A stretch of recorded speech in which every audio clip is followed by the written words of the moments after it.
Essa é a sua rádio Sementes da Boa Nova. A melhor programação espírita do litoral norte de São Paulo.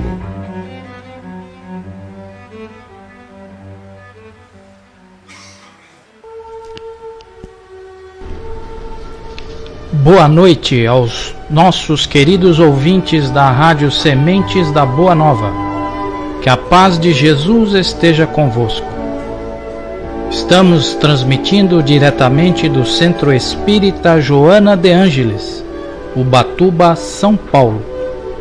Uma casa mantida pela Associação Espírita Sementes da Boa Nova.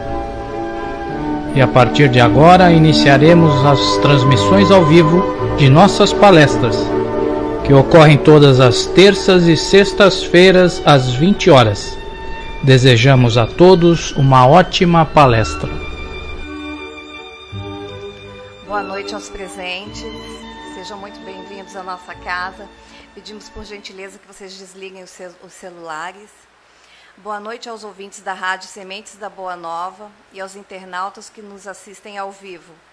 Estamos no Centro Espírita Joana de Ângeles, entidade mantida pela Associação Espírita Sementes da Boa Nova, Ubatuba, São Paulo.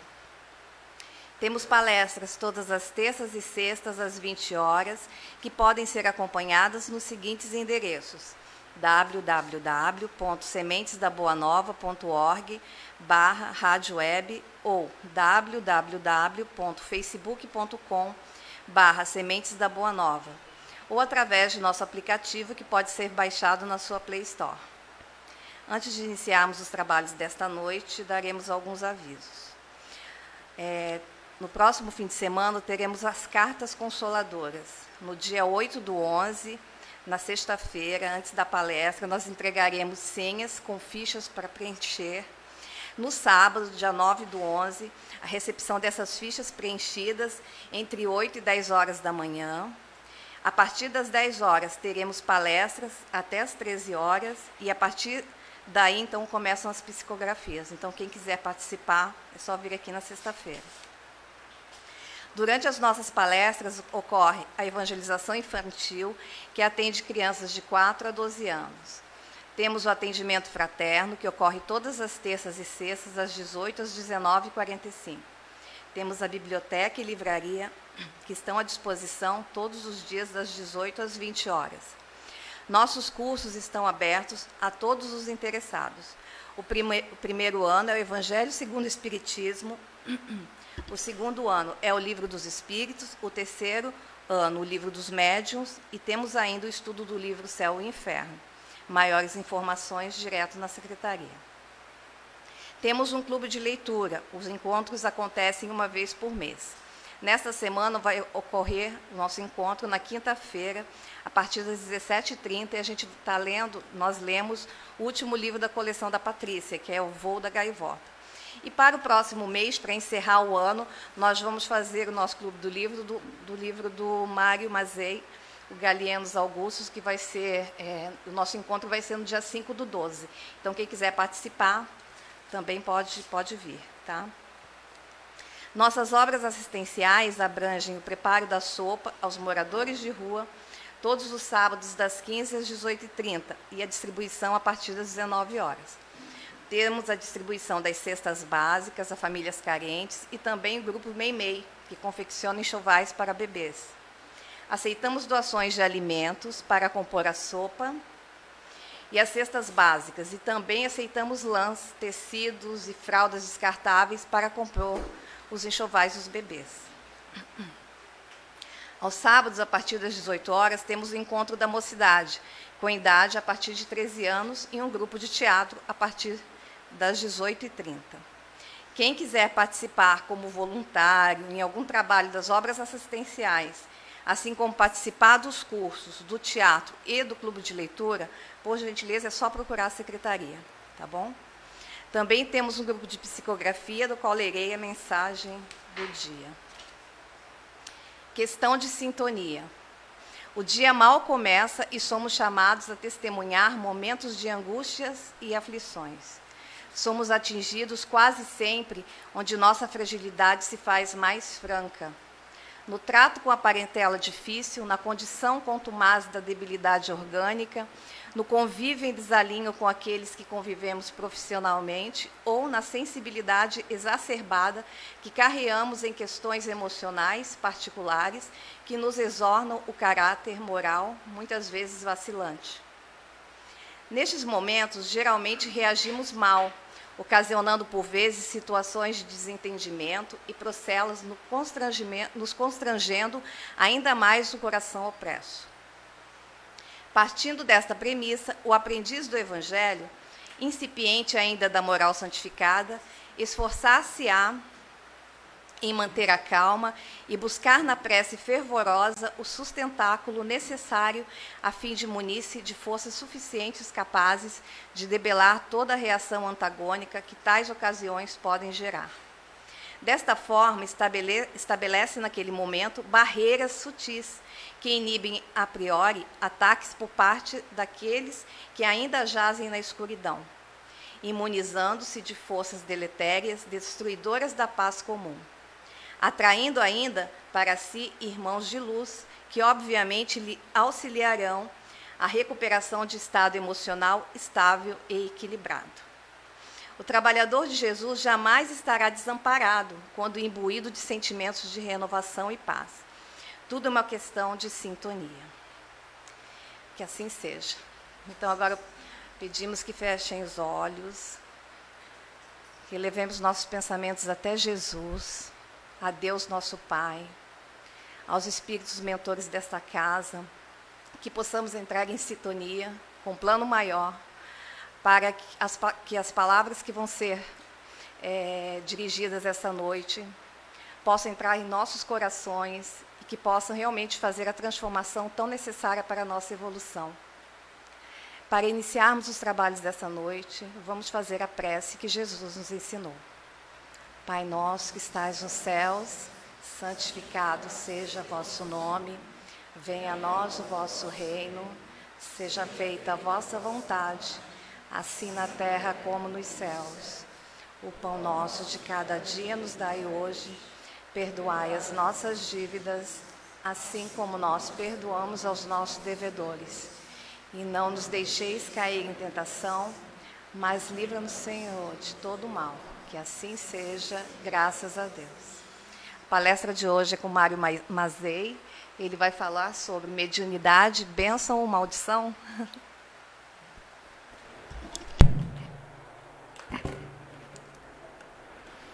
Boa noite a todos, que a paz do Divino Mestre Jesus esteja conosco hoje e sempre. E aí eu pergunto para vocês, mediunidade é uma bênção ou é uma maldição? Pontinho de interrogação, na verdade. A gente tem alguns familiares ou alguns conhecidos que desde o início, na sua infância, sentem determinadas premonições, se assustam facilmente, têm pesadelos, às vezes conseguem visualizar vultos, às vezes se arrepiam de uma forma intensa, enfim, que demonstram determinadas atitudes invulgares aos nossos processos fisiológicos comuns. Isso muitas vezes nos dá medo, nos dá receio, porque lidar com o imponderável, o incognoscível, o incompreensível, nos traz receios e medos. E, infelizmente, isso é um motivo de muitos sanatórios e centros psiquiátricos estarem lotados. Porque falta para as pessoas lidar com essa sintomatologia que é natural a todos nós, e que vamos negligenciando e deixando passar a esmo, a bel prazer, segundo os nossos sentimentos imediatistas do momento. Isso é uma questão muito que comum para os tempos de hoje, porque a civilização urge no contexto materialista e esquece que todos nós somos espíritos imortais. Mas médiuns são assunto de agora? Será que isso é uma invenção de Kardec? Ou isso já existe de um passado distante? Se formos ver lá na antiga Índia, há mais de 15 mil anos atrás já existiam os chamados Brahmanes, e que depois ficaram conhecidos, determinada vertente do faquirismo, né? Todo mundo já ouviu falar nos faquires, aqueles homens que ficam enterrados em caixões durante muito tempo, que ficam sobre facas, que andam sobre chamas, e assim sucessivamente. Então, esses faquires, ou os brahmanes, já conheciam os domínios do trato com o plano espiritual, veja, há mais de 15 mil anos atrás. Se formos pegar os antigos iniciados egípcios, também tinham o pleno conhecimento do trato com o plano espiritual, já lidavam com forças magnéticas, sabiam mumificar as pessoas de tal forma que hoje a ciência ainda não consegue fazer esse processo com a mesma perfeição que aqueles irmãos do passado faziam. Nós podemos também relatar os sacerdotes judeus, né?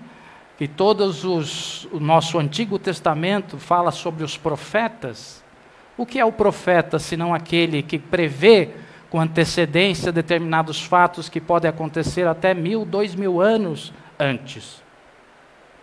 Então vejam, todos esses homens já eram chamados médiuns naquela época. Não com essa nomenclatura, que essa nomenclatura é atual, mas eram aqueles que lidavam, vamos dizer assim, com o plano espiritual. Se formos pegar na Grécia e na Roma, as pitonisas, as sibilas, né? Também eram aqueles que faziam as premonições, que eram consultas com chamados oráculos. Vamos pegar na antiga Espanha os templários, e na Idade Média os magos, os bruxos, feiticeiros, que nada mais são do que os médiuns, que lidam com o plano espiritual, mas que naquela época eram ignorados. E como aquilo era um receio, era mais fácil condená-los do que compreendê-los, né? E mais para frente, com a vinda do Consolador Prometido, no período do Iluminismo, começou então a ser chamado de médiuns. E aí nós nos perguntamos, e todos esses irmãos que passaram por todos esses processos, como é que era a vida deles? Naquela época não havia esse conhecimento como hoje tem, de ordem científica, mas, de alguma forma, eles se destacavam, porque a sua fisiologia havia algo de diferente, como a fisiologia de cada um aqui. Cada um aqui tem determinados sentimentos diferenciados, se arrepia, tem visões, às vezes um comichão na nuca, às vezes um pressentimento que não sabe dizer onde é ou por que é, mas todos nós temos arraigado em nós determinados sentimentos de ordem mediúnica. E se isso para nós é uma fonte de medo ou receio, para esses irmãos também foram do passado, só que eles prosseguiram em timoratos sem medo e foram realizando as suas missões. E depois nós vamos entender por que então da mediunidade, por que ela acontece. Esse aparelhinho às vezes dá problema, viu? No item 159 do Livro dos Médiuns, diz o seguinte: todo aquele que sente num grau qualquer a influência dos espíritos é médium. Essa faculdade é inerente ao homem. Pode, pois, dizer-se que todos são mais ou menos médiuns. Todavia, usualmente assim só se qualificam aqueles em que a faculdade mediúnica se mostra mais ou menos ostensiva. Está bem claro aí, dizendo que todos nós somos médiuns. Se todos nós somos médiuns, todos nós recebemos, de alguma forma, a influência dos espíritos. Ora, um arrepio do nada, um comichão, um enrijecer da nuca, um sentimento de opressão que de repente aconteceu do nada. Estava tão bem, estava tão ótimo as coisas, eu estava tão feliz e de repente comecei a ficar com uma carga emocional, alguma coisa constrita no meu peito. O que é isso? Senão alguma influência de ordem externa que naquele momento está atingindo o meu ser. Na medida que vamos começando a conhecer a nossa fisiologia, vamos conhecendo intimamente os processos emocionais que nos tocam, vamos começando a entrar num processo de sintonia e aprendendo a lidar com tais sentimentos. Porque todos nós, efetivamente, temos esses sentimentos. Ah, eu conheço um cara que não sente nada, é uma pedra, é um gelo. Será que existe pessoas assim? Todas as pessoas, de um jeito ou de outro, são influenciados pelos espíritos. Isso está na questão 459 do Livro dos Espíritos, que diz que todos nós, ele pergunta, né, se os espíritos influenciam nos nossos atos e nos nossos pensamentos. E a resposta, sim. De ordinário, são eles que vos dirigem. E aí a gente pode parecer, nossa, se são eles que nos dirigem, onde está o nosso livre-arbítrio? Onde está a nossa decisão?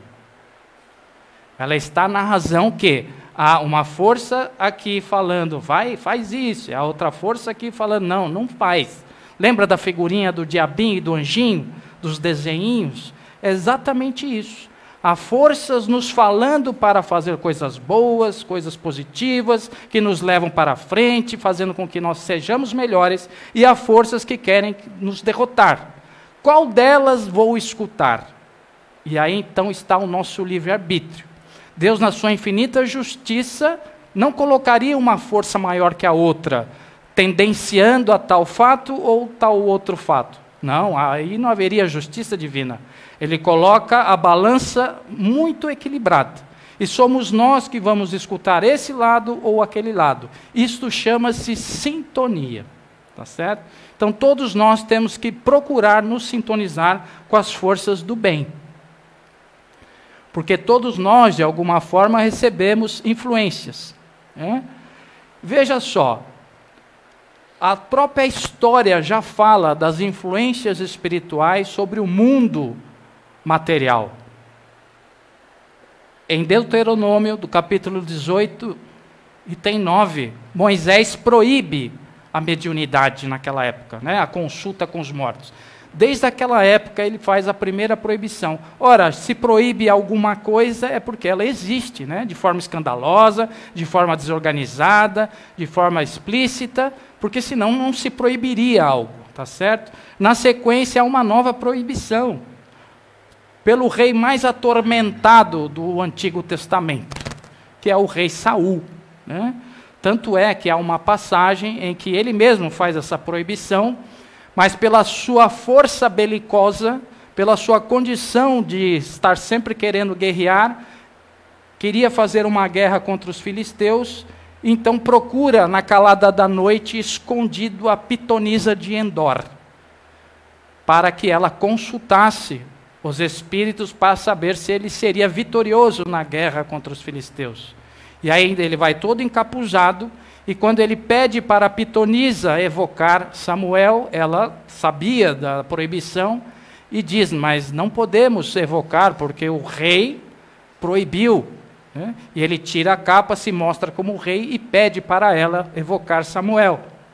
Ele evoca Samuel e Samuel então aparece para ele e diz para ele não fazer a guerra, porque se ele fizesse a guerra ele morreria. Ele ignora, faz a guerra e morre. Então veja, a própria história já nos fala isso. Na sequência nós temos, veja, mais ou menos 400 séculos entre um e outro. Né? Uma outra proibição de Josias. Então desde aquele passado antigo já havia proibições. E talvez a mais ferrenha das proibições foi na Idade Média. A Idade Média, principalmente, vamos dizer assim, a Inquisição Espanhola, que foi a mais dura, a mais cruel, muitos médiuns acabaram nos calabouços e nas fogueiras fratricidas, simplesmente por sentir a presença do plano espiritual e fazer esse translado entre um mundo e outro. Isso já era motivo de heresia e, consequentemente, a punição máxima, que muitas vezes era a própria vida. Essa época foi, então, a época mais temerosa para os médiuns da humanidade.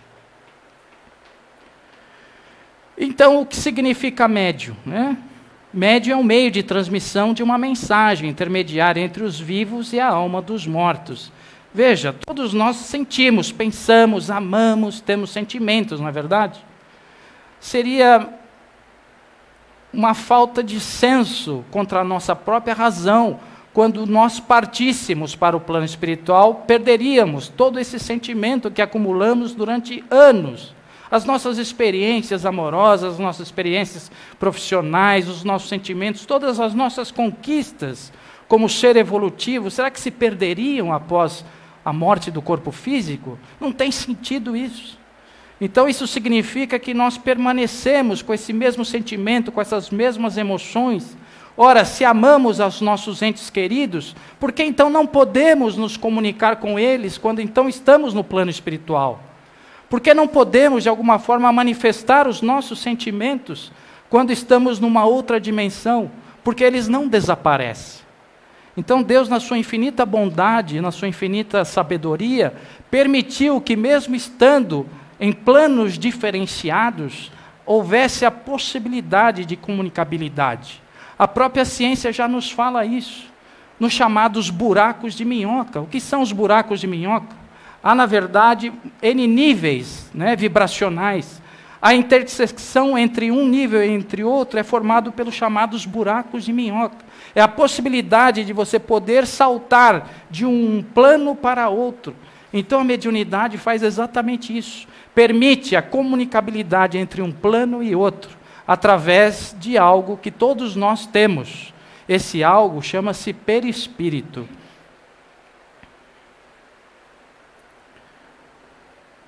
O perispírito, como nós já sabemos, é um corpo sutil, que envolve e delineia o espírito e o individualiza. E esse corpo, ele é um corpo imperecível, ele jamais morre. Nós, como seres encarnados, temos o corpo carnal, temos o perispírito e o espírito. Na hora que desencarnamos, esse corpo morre, mas continua o quê? O perispírito. Se nós temos perispírito e os espíritos também têm, não são duas coisas iguais? Então é por ele que há a comunicação entre um mundo e outro.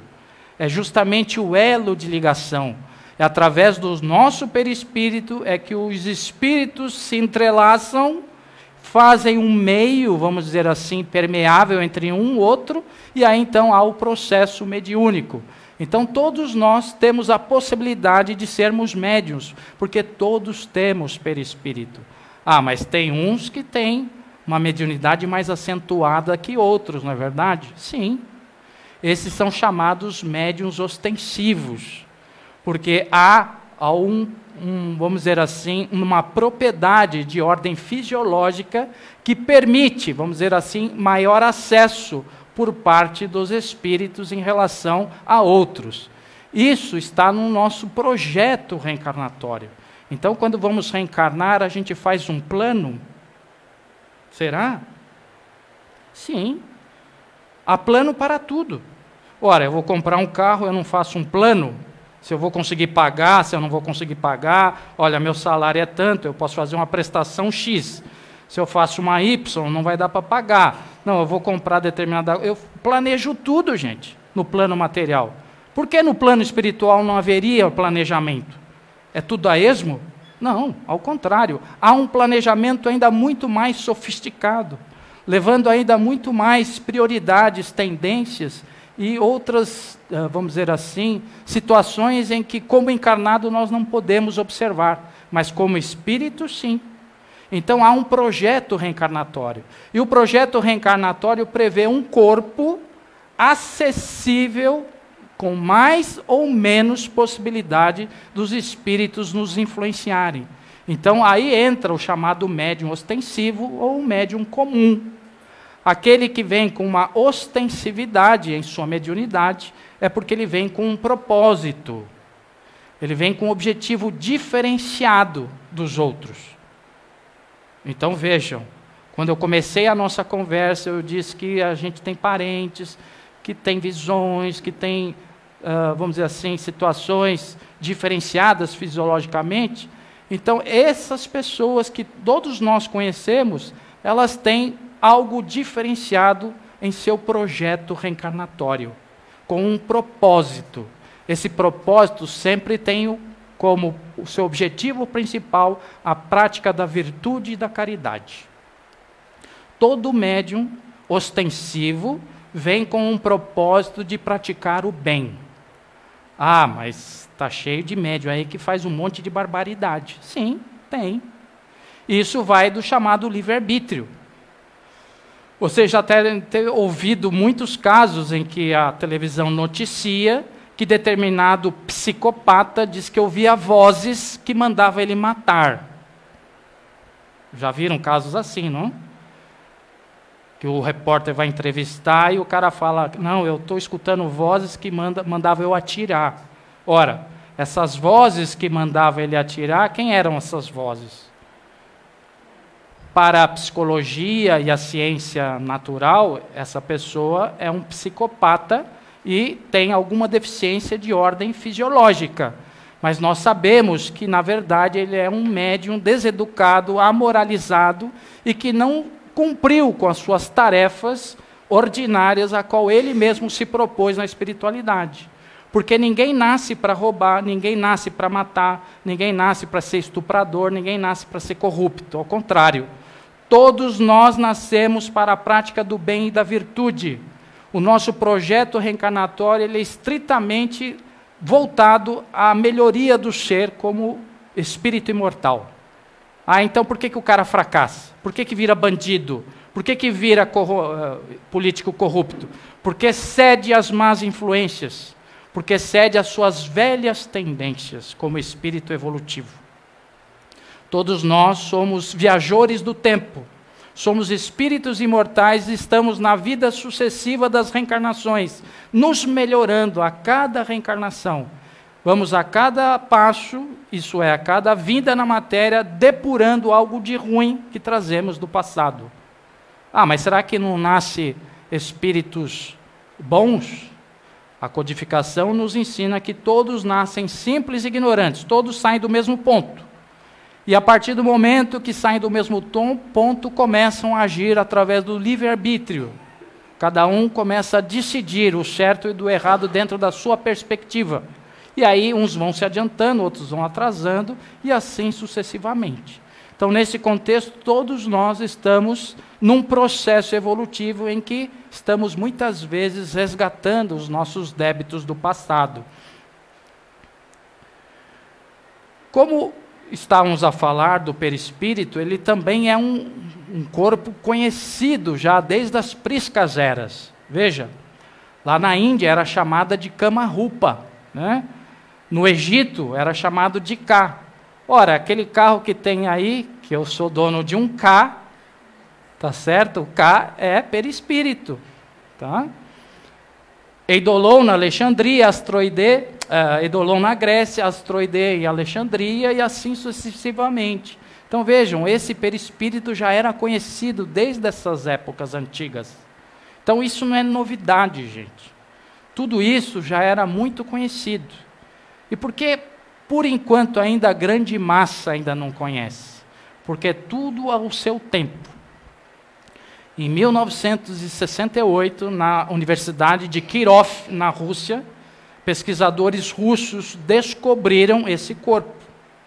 Descobriram, cientificamente, através de uma aparelhagem que foi usado como base a máquina Kirlian, do casal Kirlian, tá certo? Aprimoraram essa máquina e conseguiram visualizar e descrever esse corpo. Ora, por que não chegou isso no Ocidente?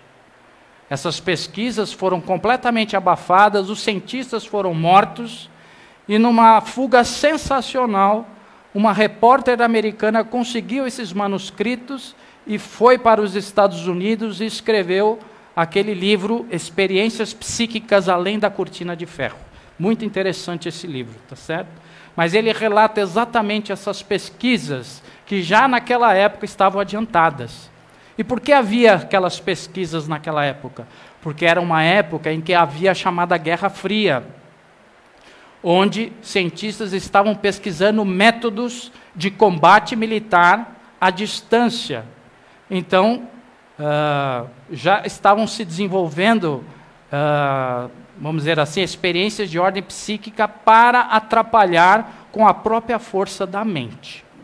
Estados Unidos não ficou atrás disso. Fez um projeto chamado Projeto Nautilus. Pegaram 2 telepatas muito bem treinados. Um foi colocado num navio nuclear e o outro ficou na base. E o submarino. E o submarino começou a ir embora e foi se aprofundando. Todos os sistemas de comunicação foram ficando obsoletos, mas os telepatas continuaram trocando as mensagens pré-estabelecidas.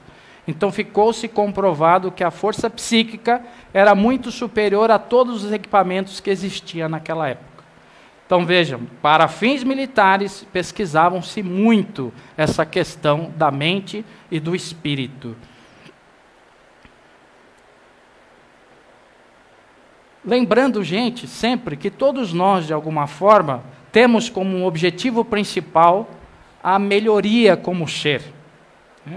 E se todos nós temos como objetivo principal a melhoria como ser, nós estabelecemos por nós mesmos métodos, caminhos e roteiros para que isso aconteça. Mas isso se dá de forma efetiva quando estamos no plano espiritual.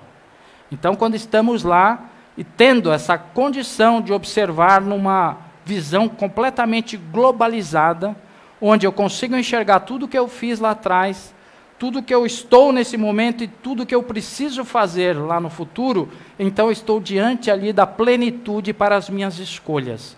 Se escolho um corpo talhado com a possibilidade de influências mediúnicas, porque agora, como ser encarnado, eu negligencio? Porque agora, como um ser, vamos dizer assim, na plenitude da experiência material, eu abro mão dessa problemática? Não é um paradoxo a gente pensar desse sentido? Se isso acontece, muitas vezes é porque nós mesmos carregamos dentro de nós pesos, culpas, comprometimentos, que através desse peso, dessa culpa, muitas vezes eu não me perdoo.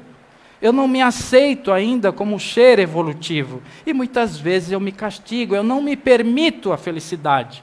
Eu não me permito ser, vamos dizer assim, um ser progressista em relação às necessidades que eu tenho para a minha melhoria. E uma delas, um instrumento muito importante, é a mediunidade. Então, quando eu venho com ela de uma forma ostensiva, eu vejo, eu sinto, eu ouço, enfim, eu tenho premonições, a minha intuição é tão forte, é porque há algo por trás, como ser evolutivo, que eu preciso resgatar. Eu preciso me identificar o mais rápido possível para ir firme naquela trilha que eu mesmo tracei outrora. Então, Kardec nos fala que a mediunidade é uma condição orgânica, independente da moral ou inteligência. Não é possível desenvolvê-la ostensivamente quando não se tem a condição orgânica para tal. Isso é uma coisa importante também que a gente precisa observar. Porque se ela é de ordem orgânica, o nosso corpo é que determina se ela vai ser ostensiva ou não. E se é o nosso corpo que determina se ela vai ser ostensiva ou não, isso está já na minha organização, lá no meu DNA, anteriormente traçado. Então, mais um motivo para saber que isso é um roteiro já pré-determinado, né? O espírito Erasto, que é o espírito mais científico dentro da codificação, ele fala o seguinte: os ostensivos possuem um invólucro refratário, bem menos eficiente que na maioria dos encarnados, filtro que isola o sistema nervoso de maiores influências. Nos ostensivos, essa acessibilidade capacita a produção de vários fenômenos. Então, o nosso sistema nervoso vem com uma capa. Essa capa hoje ela é chamada popularmente de tela búdica. Não sei se vocês já ouviram falar ou não. O nome não importa. O que importa é que essa capa ela serve como um filtro. Quanto mais ostensivo é o cidadão, mais fina é essa capa. Quanto menos ostensivo, mais grossa é, portanto, menos capacidade de influências espirituais ostensivas. E muitas vezes essa tela búdica ela pode ser corrompida. ela pode ser corrompida pelas minhas ações negativas, pelos meus hábitos incontestes, no sentido que eu me drogo, eu me vicio, eu tenho um sexo exacerbado, eu faço um monte de bobagem, enfim, ela pode ser cada vez mais, vamos dizer assim, devassada. E muitas vezes a gente observa, por exemplo, andarilhos na rua falando sozinho, brigando com poste, brigando com um ser invisível, está conversando ali como se tivesse uma pessoa ali na frente dele. E tem realmente uma pessoa na frente dele. Porque a tela búdica dele está tão devassada que, a partir daquele momento, ele começa já a conversar, a ver as entidades ali. Muitas vezes ele briga com seres invisíveis, porque foi corrompido com a vida excessiva que tomou. Então, nesse sentido, a mediunidade santificada a protege essa tela búdica e dá um caráter, vamos dizer assim, moralizante para o processo mediúnico. Isso já nós comentamos, que ela está prevista no nosso projeto reencarnatório. Bonito esse passarinho, né? E quando ela aflora, né? O afloramento da mediunidade, ela está também intrínseca no nosso chamado projeto reencarnatório. Por exemplo, o Chico Xavier aflorou aos 4 anos de idade. Divaldo Franco aos 5. Chico Xavier psicografou o primeiro livro aos 17 anos de idade. Então veja, já no projeto reencarnatório, já previa o afloramento na sua primeira, vamos dizer assim, infância. Há outros que ela aflora na madureza, há outros no período da velhice. Isso tudo está dentro do chamado projeto reencarnatório. Então, dentro desse contexto, todos nós, de alguma forma, vamos ter esse afloramento ou não, desde que isso esteja previsto no nosso processo lá em cima. Então, a mediunidade, ela se revela por esses sintomas, né? Sentimento de presenças invisíveis, sono profundo ou leve demais, desmaio ou síncopes inexplicáveis, ideias estranhas. Como ideias estranhas? Por exemplo, você está pensando em visitar a sua tia. Aí, de repente, vem, mas a minha tia vai morrer se eu for lá. De repente, veio um pensamento estranho, né? Então, veja, tudo isso, se está fácil acesso e isso aflora muito de pronto na tua cabeça, significa que a permeabilidade está muito instantânea, está muito fácil. Então, isso é um típico sintoma da mediunidade aflorada. Tá? Mudanças repentinas de humor, o chamado bipolaridade. Né?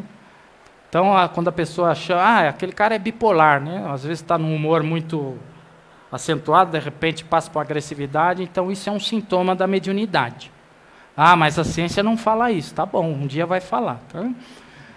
Sensação de inchar ou dilatar as mãos, pés ou em todo o corpo. Isso chama-se ballonment, né? Quando você sente que você está inchando. Na verdade, é o seu perispírito que está se expandindo. Muitas vezes, nos processos mediúnicos, nas mesas mediúnicas, os médios se sentem estar crescendo de tamanho, né? Na verdade, é uma expansão perispiritual que ele está sentindo ali. Adormecimento, formigamento dos braços e pernas, arrepios, frios, calor, tremores, palpitações, e tem tantos outros. Esses são apenas uma pequena parcela de sintomas de afloramento da mediunidade. Tá? Visões, audições, sentimento de ausência, etc. A AMESP, que é a Associação Médica Espírita de São Paulo, estudou 700 casos, com exames de imagem neurofuncional, ressonância, ultrassom, exames laboratoriais, antes e depois do transe. Essa foi uma pesquisa muito interessante que fizeram e trouxeram alguns resultados também interessantes. Tá? O primeiro deles é que detectaram que há o que eles chamaram de pulso mediúnico. Que esse pulso mediúnico dura, vamos dizer assim, num processo de início, pico e fim de 90 minutos. Então, o que significa dizer que todas as reuniões mediúnicas que ultrapassam de 90 minutos, já está havendo uma contraprodução ao processo mediúnico, tá certo? Então, as reuniões mediúnicas não devem, né, segundo as pesquisas, ultrapassar 90 minutos, porque aí traria uma carga excessiva fisiológica contraproducente à fisiologia do médium.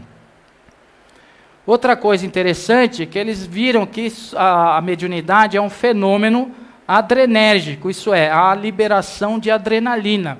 Tá? Aumento da pressão arterial, da frequência cardíaca, sudorese, palpitação, aumento do fluxo sanguíneo encefálico, aumento do fluxo sanguíneo renal, por isso que muitas vezes dá vontade de fazer xixi depois de uma reunião mediúnica. E depois, lendo nas obras de André Luiz, além, né, dessa fisiologia, o que acontece?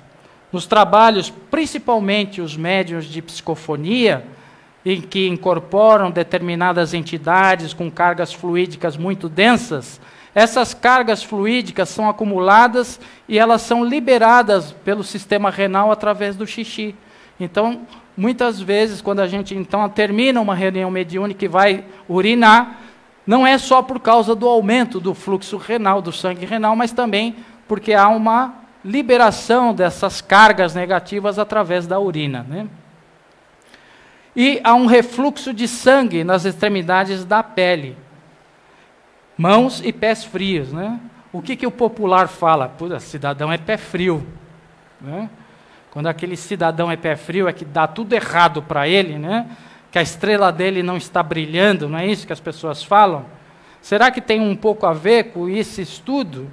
No sentido que aquela pessoa que dá tudo errado é uma pessoa que está indo por uma conduta, vamos dizer assim, em que, não se sintonizando com as forças do bem, se sintoniza com as forças do mal, e evidentemente, então, as coisas parecem que vão dando tudo errado, né? A questão da chamada sintonia. Outra coisa interessante, gente, é que eles viram que dentro do nosso cérebro há a chamada pineal, né? René Descartes, em 1500, já falava que a glândula pineal é a sede da alma. Então veja, em 1500, se não me engano, em 35, 1500 e um pouquinho, ele dizia que a pineal é a sede da alma. Naquela época ele já estava sendo intuído para iniciar esse processo de conhecimento que hoje a ciência já começa a estudar, né? Que além da produção da melatonina, que rege o ciclo de sono e vigília, chamado ciclo circadiano, ele é o órgão cronológico do nosso corpo. E por isso que é importante esse processo do bem dormir, né? O que acontece quando os obsessores querem nos atrapalhar? Quando eles querem nos atrapalhar, eles começam a fazer determinadas ações para que a gente não consiga dormir. Quando a gente não consegue dormir, praticamente a gente começa a romper esse ciclo circadiano e começa a ter pouca produção de melatonina. E aí o que acontece? Eu começo a me sentir mal, cansaço, mal-estar durante o dia, não tenho forças para fazer as coisas. Então, uma das táticas obsessivas é fazer com que a pessoa tenha insônia, que ela não durma corretamente. Então, hoje, ela já é considerada a glândula da mediunidade. Ela capta o campo eletromagnético ao seu redor através de cristais de apatita. Essas pesquisas, muito delas foram feitas pelo Sérgio Felipe, que é um médico psiquiatra da USP, né? Fez com exames de ressonância magnética, observou que há dentro da glândula pineal formações de cristais. E outra coisa interessante que ele fala é que nenhum de nós tem a pineal igual. É como se fosse a nossa digital. Cada um vem com ela de uma maneira diferenciada, né? E os cristais de apatita que tem dentro dela funcionam como um campo atrator do campo eletromagnético que há à nossa volta. Mas só os homens têm a glândula pineal? Não, os animais também têm. Ora, como faz para uma ave, por exemplo, sair lá da América do Sul, atravessar todos os oceanos, ir para determinado local, a quilômetros e quilômetros de distância, sem uma bússola, sem um GPS? Como faz por uma tartaruga dar à luz aos seus filhotinhos numa praia ir atravessar todo o oceano e depois voltar para a mesma praia para novamente botar seus ovos. Como essa tartaruga seguia no mar? Já pararam para pensar nisso? Ela seguia por causa dessa glândula pineal que todos os animais têm. E através da captação das correntes eletromagnéticas do espaço e também das marés, esses animais seguiam. E foi feito um teste através desses pesquisadores, em 1980, Voltaire e Sam fizeram vários testes, né? Submetendo animais a diversas ondas eletromagnéticas e fizeram com que muitos desses animais perdessem a orientação.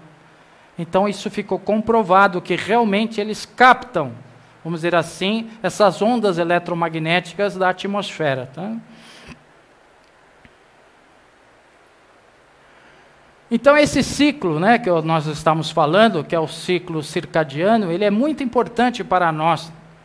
Quando a gente está bem, nesse sentido, a gente tem vigor, energia durante o dia, dorme bem à noite, né? Isso faz com que haja uma regulação, tanto fisiológica como psíquica em nós, né?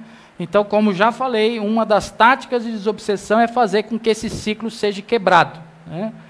E por isso que é importante que a gente durma o mais escuro possível. Porque quanto mais escuro nós estejamos, maior produção de melatonina vai ter. E vocês lembram lá, quando é criancinha, mãe, por favor, deixa uma luzinha acesa.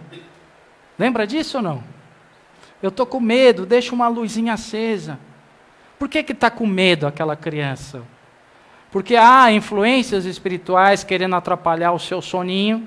E nesse sentido, vamos dizer assim, a luzinha acesa vai fazer com que ela tenha esse ciclo de sono menor. Constantemente, ela vai ter menos influências espirituais, porque ela vai menos para o plano espiritual. Porque quando a criancinha dorme, o seu perispírito se projeta, todos nós, se projeta para o plano espiritual, e lá no plano espiritual vai ter as relações com o plano espiritual. Então, quanto menos eu for para o plano espiritual, menos medo eu vou ter. Essa é o pensamento da criancinha. Tá? Mas, na verdade, isso prejudica todo o processo.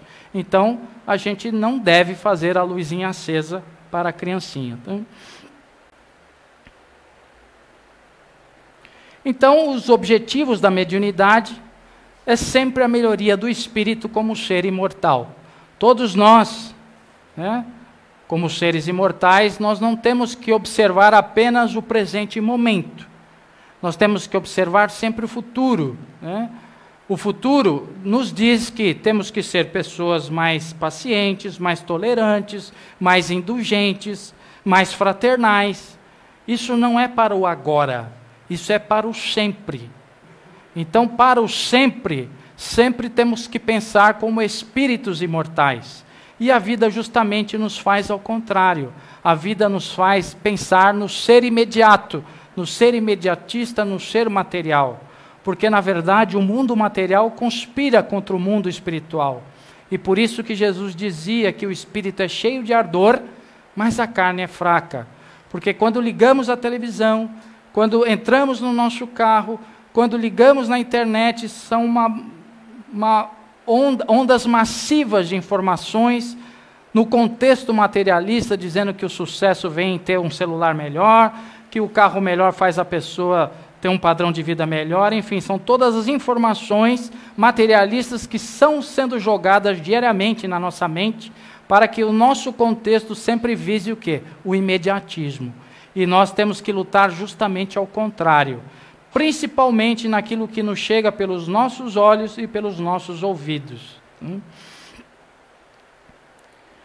Maior ou menor ostensividade mediúnica não traduz em maior ou menor endividamento moral. Às vezes a gente faz esse paralelo, né? Ah, o fulano é médium ostensivo, ele deve dever um monte, né? Então por isso é que ele veio como médium ostensivo, porque ele deve ter uma carga de um passado muito, muito pesada. A gente não deve fazer essa associação, né?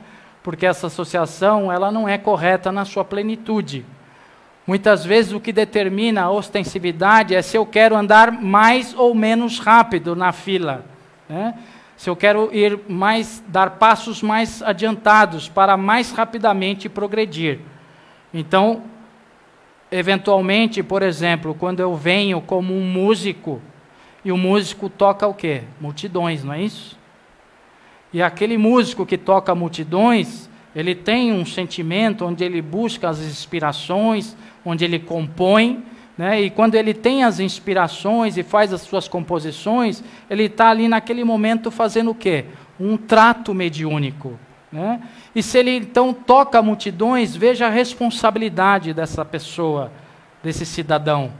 Porque ao tocar multidões com uma música que faz a pessoa ir para frente, ser positiva, ser altruísta, ser fraternal, ele está fazendo o seu trabalho, vamos dizer assim, multiplicado a milhares.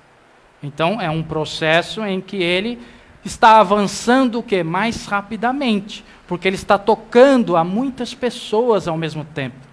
Mas e quando é o contrário, então? Enquanto a música daquele cidadão joga para as pessoas para o mal, para o materialismo, para o sexo, para as drogas, ele está se comprometendo também de forma intensa, não é verdade? E por isso, então, que ao escolher os nossos instrumentos, escolhemos conforme os nossos projetos, se queremos andar mais rápido ou menos rápido, e andando mais rápido, consequentemente, tem um preço, né? No sentido que a mediunidade ostensiva traz uma carga em que a pessoa precisa ter mais tolerância, mais paciência, mais percepção dos problemas que acontecem ao seu redor, e assim sucessivamente.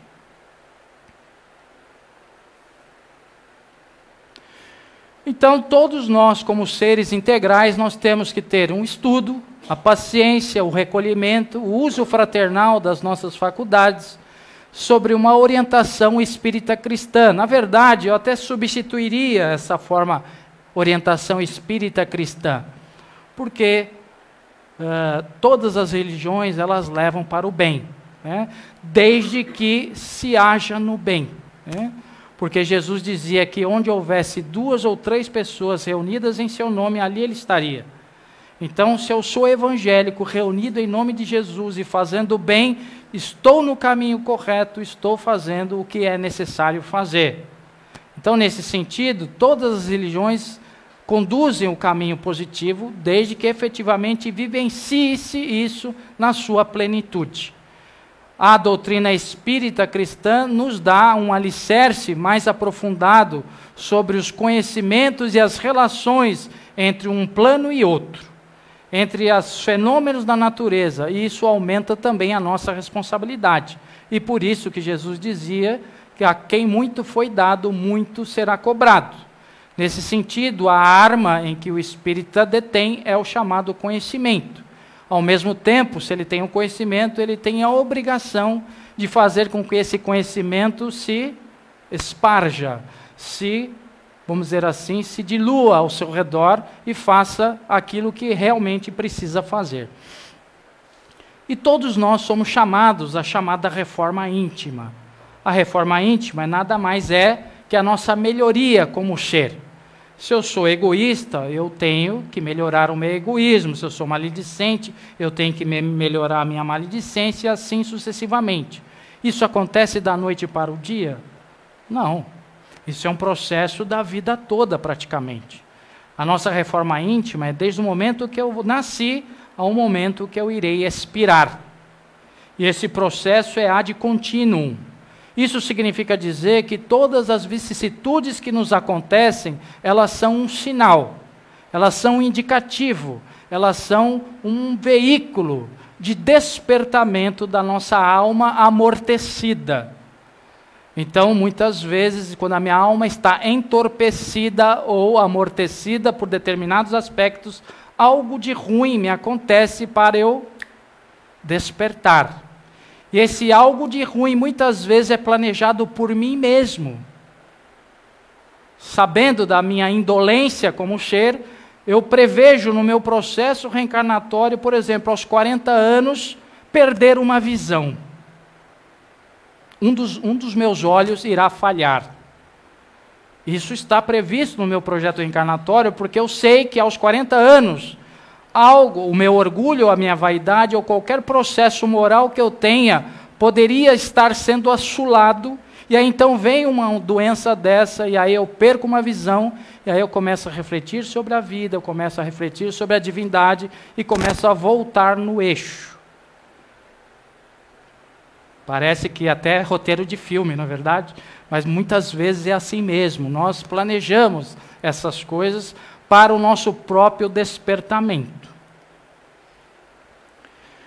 E outra coisa interessante, que o Instituto de Psiquiatria do Hospital das Clínicas analisou 115 espíritas médiuns.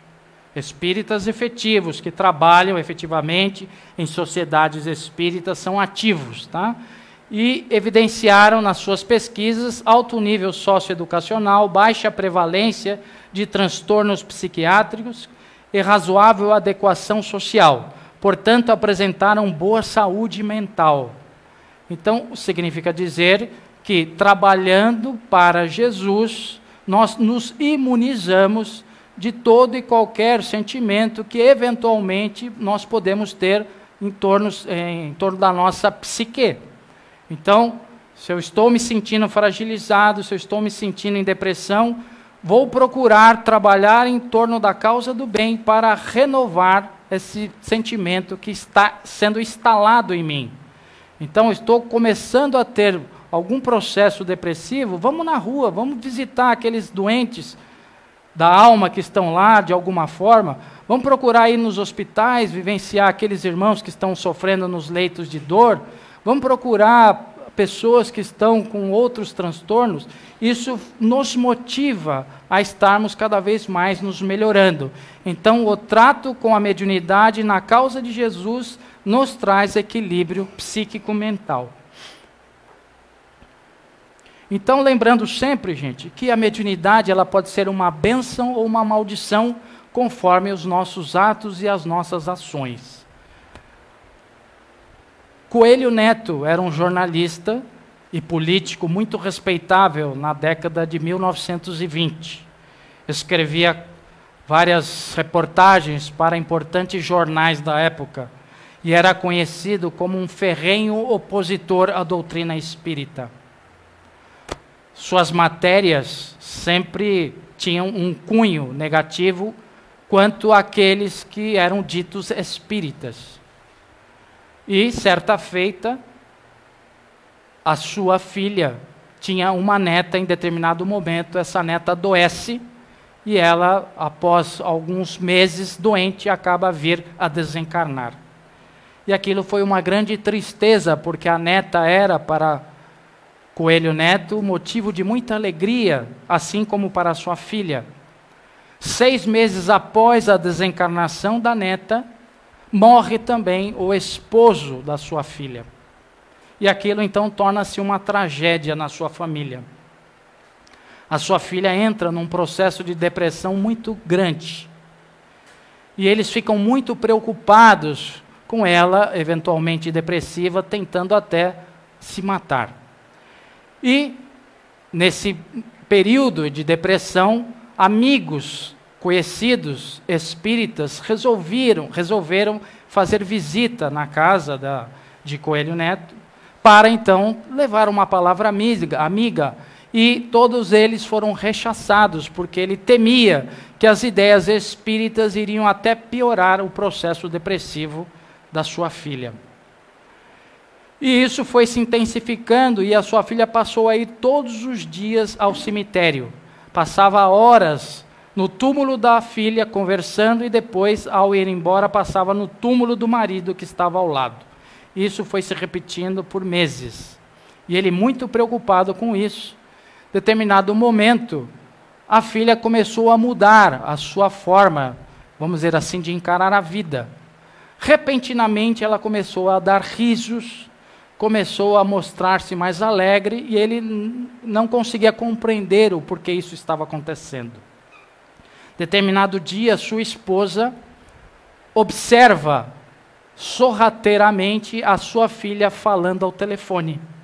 E ela então apura os seus ouvidos e ela percebe que a filha está falando no telefone com a própria filha, isso é, com a sua neta. E ela pensa, ela translocou de jeito, né?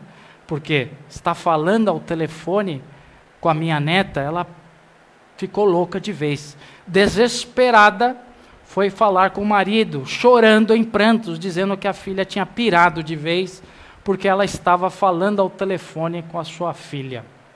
E ele achou que a esposa estava brincando, ou que a esposa estava mais louca ainda, ignorou-a. E ela insistentemente pediu para ele ir observar a cena. Então os dois foram perto do quarto, abriram a porta bem devagarzinho e começaram a escutar ela falando ao telefone com a criança.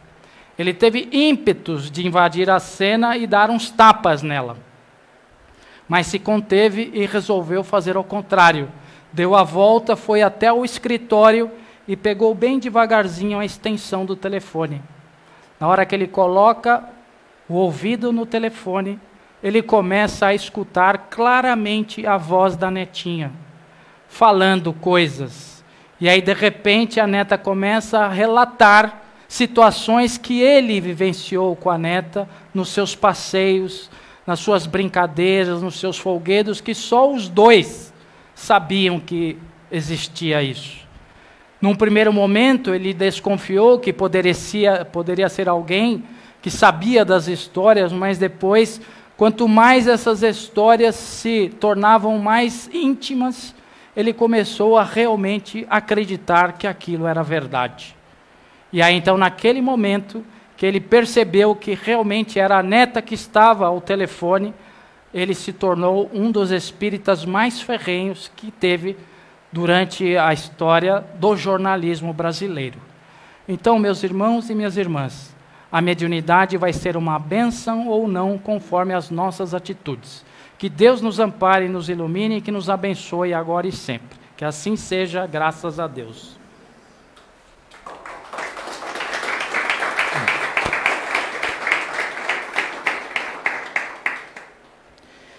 E assim, amado Mestre Jesus, conectados com os irmãos de luz que neste momento aqui estão, a espargir em nossos corações, em nossas mentes, filigranas de amor, de paz, de serenidade, de carinho, de otimismo, de esperança. Também necessário se faz doar o que há de melhor em nossos corações aos nossos irmãos em humanidade. Procuremos, então, direcionar com todo o nosso ardor, com todas as nossas forças, os melhores pensamentos aos nossos dirigentes, aqueles que detêm o poder, para que as suas decisões sejam sempre soberanas, coletivas, de ordem fraternal, que seja afastado de seus corações qualquer sentimento de corrupção ou outro de ordem inferior.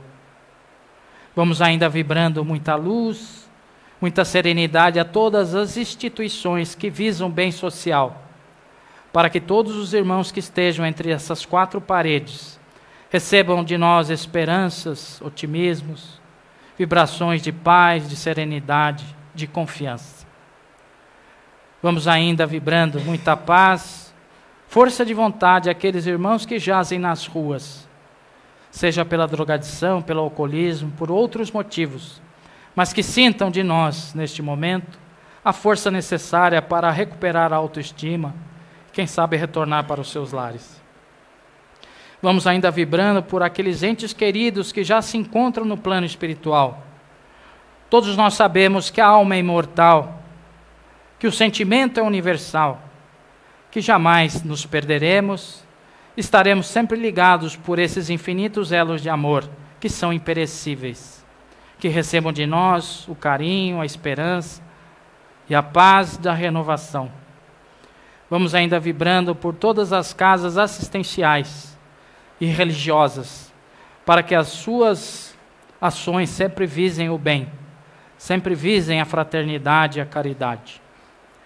Vamos pedindo licença a Deus Pai Todo-Poderoso para vibrar por nós mesmos, para que sejamos homens e mulheres melhores, para que tenhamos mais tolerância, mais paciência, para que possamos compreender mais, para que possamos amar mais, respeitar mais, para que possamos dar mais exemplos, porque mais vale uma mão que obra do que uma boca que ora.